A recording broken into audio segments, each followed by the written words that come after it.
Hello everyone, welcome back to another raid video, and I'm pretty sure that we have not yet covered into the dynamics of this boss, so I feel like now is a decent time to give you potential tips on how to defeat said boss. Now, we have, if we remove this champion here, can we make a more free to play team? You can take Gold Heart. Scoot. Septimus is kind of irrelevant. He's only damage, so essentially you can take in any damage dealer you have in your account. If you're very early, Elhain, Kale, they all do the same, they all do damage, and that's what you need from them. But when we get to the dragon, we will take a look at what he does and tell you what you're going to need in order to safely defeat him or make it easier for yourself. Second way, so let's quickly get through this as soon as we can. We may very well just leave this on auto, might not take too long. We will take it off auto, look at the dragon's moves, his passives, and then we're going to just crack on and we're going to smash him. So we have Arbiter, War Maiden, and Brago, some champions that you can get from fusions or missions. In game, the damage could be Kale and Elhain, it makes really no difference. But what you want for this boss is a provoke champion.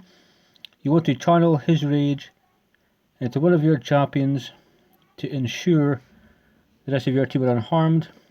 And speaking from experience of not taking in a provoke champion, it can get a bit difficult and you will suffer some losses to life. So attacks one enemy then decrease turn meter 50%. AoE instantly activates any HP burn debuffs on each target and decreases the duration of those HP burn debuffs by a turn. Yeah. AoE places a HP burn for 3 turns. Instills 10% of the turn meter for each enemy under a HP burn. And then can give you a hex. Can it be resisted or blocked? So essentially, he'll throw up HP burns.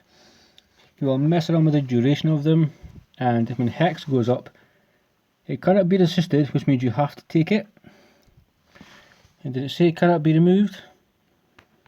Sorry, blocked. So no amount of accuracy will stop you taking that. You can remove it though afterwards. Hex just ensures an extra 25% damage. Places a hex for 4 turns whenever they remove a hex debuff from themselves. So if they remove it, you can put another one on. You will ignore block damage, shield and unkillable buffs when attacking enemies under hex. So if you don't have the key to defeating him, that's where he's going to get you, and instantly removes any HP burn debuffs placed on himself.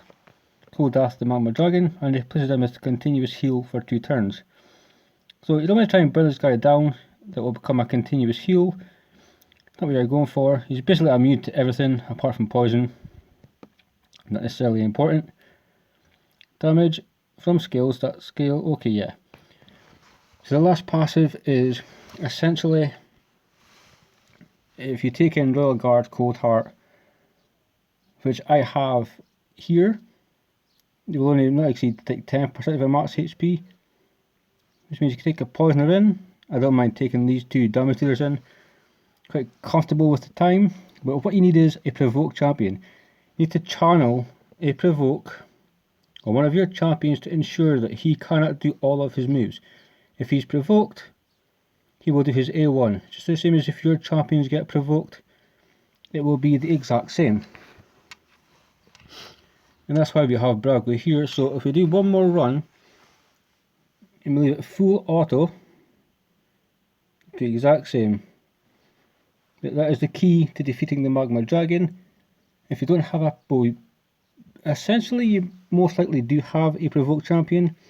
Vilisink recently got a buff. Vilisink is now awesome. She was kind of a bit disappointing before, but with the changes to the ally protection, the provoke AoE, she is now really good, especially for this.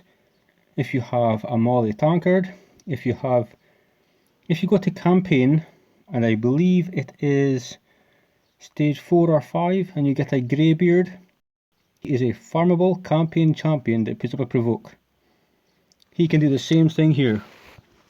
Rocket Breaker can do the exact same thing. All you need to defeat this boss is a provoke, and he will ensure you basically don't lose people. You will channel his rage into where you want it to go to let your team basically beat him. And that, guys, is the secret of the Magma Dragon. As long as you have your provoke like pretty fast with enough accuracy to land it, it should not be an issue. You will then have the rest of your team going afterwards. But as far as how to defeat the Magma Dragon, just take in a provoke champion, get the provoke up, ensure he cannot do all of his moves, provoke him so we can just basically do his A1. Same rules apply to your champions. If they get provoked, they just do an A1 attack when they run in. Same thing, and do that, it will help you out greatly.